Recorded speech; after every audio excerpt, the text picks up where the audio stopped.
ئەمڕۆ دادگای دەستوری تورکیا یەکەم دانیشتنی خۆی بەڕێوە دەبات لەبارەی دۆسەی داخستنی پارتی دیموکراتی گەلان هەدەپا کە گەورەترین حیزبە لە باکووری کوردستان و سێیەم گەورەترینیشە لەسەر ئاستی وڵاتەکە.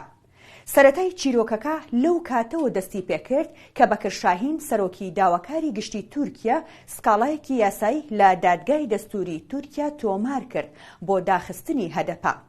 ئەگەرچی سەرەتا سکاڵاکە ڕەتکرایەوە بەڵام جارێکی دیکە سکاڵاکە پێشکەش کرایەوە و سەرنجام لە هاوینی 2021دا دادگای دەستوری تورکیا سکاڵاکەی قبول کرد و ئیدی ئەگەری داخستنی هەدەپا هاتە ئاراوە. ئەوتۆمەتی بەکر شاهین سەرۆکی داواکاری گشتی تورکیا ئاڕاستەی هەدەپەی کردووە بریتیە لە پشتگیریکردن لە پارتی کرێکارانی کوردستان پەکەکە. پرۆسەی دادگاییەکە بە جۆرێک دەبێت کە ئەگەر لە کۆی 15 ئەندامی لیژنەی دادوەرانی دادگای دەستوری تورکیا 10 ئەندامیان بە بەڵێ دەنگ بدەن ئەوە ئیدی هەدەپا وەکو پارتێکی سیاسی ڕووناکی نابینێتەوە. ئەمڕۆ یەکەم دانیشتنی دادگایەکە لە ئەنقەرە بەڕێوە چوو بەڵام تاوەکو ئێستا ڕوون نییە کەی بڕیاری کۆتایی لەبارەی دۆسیەکە دەدرێت بەڵام پێ ناچێت زۆر درێژە بکێشێت بۆ پێی دۆسیەکە پەیوەندی بە هەڵبژاردنەکانی تورکیاوە هەیە کە کەمتر لە 6 مانگی ماوە. دەستپێکردنی ئەم دادگایە لە کاتێکدایە کە هەفتەی ڕابردوو هەمان دادگای تورکیا بە شێوەیەکی کاتی بودجەی پارتە کوردەکەی بڕی کە ئەمساڵ بە 28 ملیۆن دۆلار مەزەندە دەکرا. ئەگەر هەدەپە داخرا چی ڕوودەدات؟ داخستن یاخود مانەوەی هەدەپا وەکو پارتێکی سیاسی پەیوەندی ڕاستەوخۆی با هەڵبژاردنەکانی سەرۆکایەتی کۆماری تورکیاوە هەیە بۆ پێی ئێستا دەنگەکانی هەدەپا بە دەنگی یەکلایکەرەوە دادەنرێت بەڕادەیەک کە بە کلیلی بردنەوەی هەڵبژاردنەکان وەسف دەکرێت. بە گوێرەی ڕاپرسیەکان ئەگەر هەدەپا بچێتە پاڵ 6 لایەنەکەی ئۆپۆزیسیۆن و دەنگ بە کاندیدەکەیان بدات ئەوە لە 55% دەنگەکان بەدەست دەهێن و بەماش بەڕەکە لە ژێر قاچی ئەردۆغان ڕادەکێشن کە زیاتر لە 20 ساڵە حکوم دەکات. هەر بۆیە بابەتی داخستنی هەدەپا پرسێکی چارەنووسساز دەبێت بۆ داهاتووی تورکیا. ئەگەر هەدەپە دابخرێت چەند سیناریۆیەک دێنە پێشەوە کە ئێستا لەگەڵ میوانەکەمان هێرش جەلال ڕۆژنامەنووسی دیسکی تورکیا لە زووم شرۆڤەی دەکەین. سڵاوت لێبێت بەڕێز هێرش ئەگەر پێمان بڵێیت هەدەپە دابخرێت چی ڕوودەدات یاخود سیناریۆکانی داخستنی هەدەپە چی دەبێت؟ بەڵێ میهرەبان خان ئەم کاتی ئێوە بینەران باش بێت. ئەمڕۆ وەک ئەوەی کە ئێوەش ئاماژەتان پێکرد ئەمڕۆ دادگاییکردنی هەدەپە بەڕێوە چوو کە لەلایەن داواکاری گشتی تورکیاوە سکاڵای لەسەر تۆمار کراوە و ئەگەری ئەوە هەیە کە دابخرێت ئەو پارتە. ئەگەر هەدەپە دابخرێت چەند سیناریۆیەک هەیە کە ڕوبەڕووی هەدەپە دەبێتەوە. یەکەمیان ئەوەیە کە هەدەپە دەتوانێت بچێتە ناو پارتێکی ترەوە بۆ ئەوەش پارتی هەرێمەکانی دیموکراتیک هەیە. ئەو پارتە لە ساڵی 2014ەوە دروست کراوە وەکو هاوکارێکی هەدەپەیە چونکە ئەگەر ئێمە سەرنج بدەینە مێژووی پارتە کوردیەکان لە تورکیا لە نەوەتەکانەوە کە ئەبینین وەک ئێوەش ئاماژەتان پێدا 6 پارتی کوردی داخراون بە هەدەپەوە ئەگەر دابخرێ ئەبێتە 7 پارتی کوردی. هەموو کاتێک کە پارتێک دروست کراوە لە تورکیا لەلایەن کوردەکانەوە پارتێکی تر وەکو جێگراوە وەکو ئالتەرناتیف ئامادە کراوە چونکە مێژوو پێیان ئەڵێت کە هەموو کاتێک پارتە کوردیەکان داخرێت وەکو شتێک کە ئەگەر داخرا بچنە ناو پارتێکی ترەوە ئەوە هەموو جار ئامادەکاری بۆ کراوە. ئەم جارەش ئەگەر دابخرێ هەدەپە بە ئەگەرێکی زۆر ئەچێتە ناو دەبەپەوە پارتی هەرێمەکانی دیموکراتیک. سیناریۆیەکی تر ئەوەیە کە بە شێوەیەکی سربەخۆ بەشداری هەڵبژاردنەکان بکەن ئەو کاندیدانەی پەرلەمان یعنی ئەوانەی کە ئەبن بە پەرلەمانتار ئەوانە بە شێوەیەکی سربەخۆ ناویان تۆمار بکەن. اینجا کە چوونە ناو پەرلەمانەوە ئەمانە ئەتوانن بەیەکەوە کوتلەیەک پێک بهێنن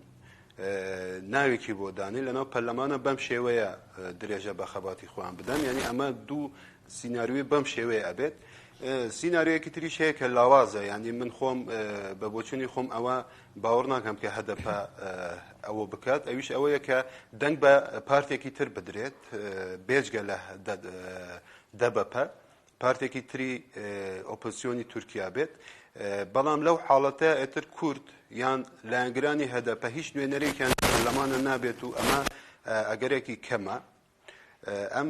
سێ سیناریۆ هەیە لە بەردەم هەدەپەیە بۆ هەڵبژاردننی پەرلەمانی بەڵام لە هەمان کاتدا هەڵبژاردننی سەرۆکایەتیش هەیە کە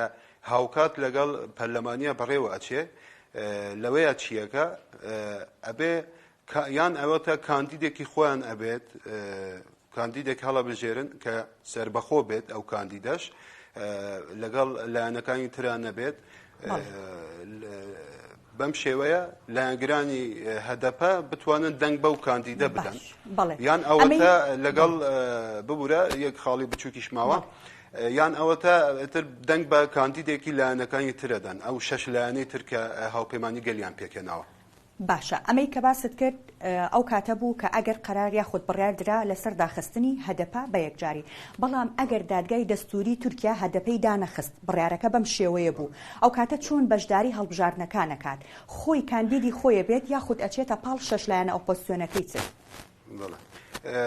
وەک ئەوەی کە لە چەند ڕۆژی ڕابردووە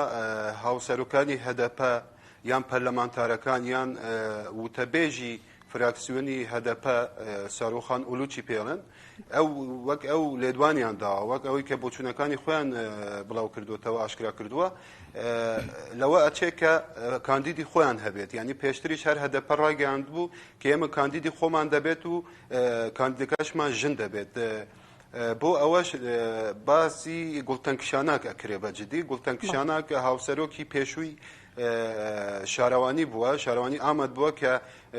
نزیکەی 7 ساڵە بێ لە زینداندایە یعنی لەوە چێ ئەو بکرێ بە کاندید بەڵام سیناریۆیەکی تر هەیە ئەویش ئەوەیە کە لە پەرلەمانیە هەدەپە ئاسایی بکەوێتە ناو هەڵبژاردنەوە وەکو هەدەپە بە تەنیا یان لەگەڵ تقریبا 5-6 پارتی دیکەی چەپی تورکیان کە هاوپەیمانی ڕەنج و ئازادیەکانیان پێکهێناوە لەگەڵ ئەوانە بەشداری بکەن لە هەڵبژاردننی پەرلەمانیە بەڵام بۆ کاندیدەکەی سەرۆکایەتیش ئەکرێ یعنی دەوترێت کە ئەگەر ڕێک بکەون لەگەڵ شەش لایەنەکەی تری هاوپەیمانی گەلە ئەتوانێت دەنگ بەوە بدەن